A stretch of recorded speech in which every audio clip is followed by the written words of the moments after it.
আজ ছিল আমাদের এখানে নবান্ন উৎসব। নবান্ন মানে হচ্ছে যে অগ্রহায়ণ মাসে যে প্রথম ধান ওঠে, সেই ধান এর চাল গুঁড়ো করে, আতপ চাল গুঁড়ো করে তার মধ্যে অনেক রকমের ফল মিষ্টি দিয়ে দুধ দিয়ে মাখে, সেটাই হচ্ছে নবান্ন।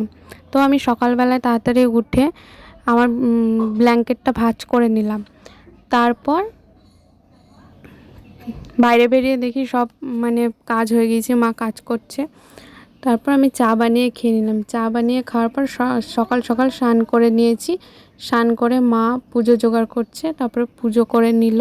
ঠাকুরকে দিতে হয় কলার পাতায় নবান্ন আর পায়েস আমাদের। তারপর আমি স্কিন কেয়ার করে নবান্ন নিয়ে ছাদে চলে গেলাম। ছাদে বসে বসে রোদ্রে এই নবান্ন খেতে খুব ভালো লাগে। তারপর দুপুরে খাবার খেয়ে নিচ্ছি সবাই মিলে বসে। আমি, মা আর অন্বেষা এসেছে আমাদের বাড়ি, ও আসে, ও খেলে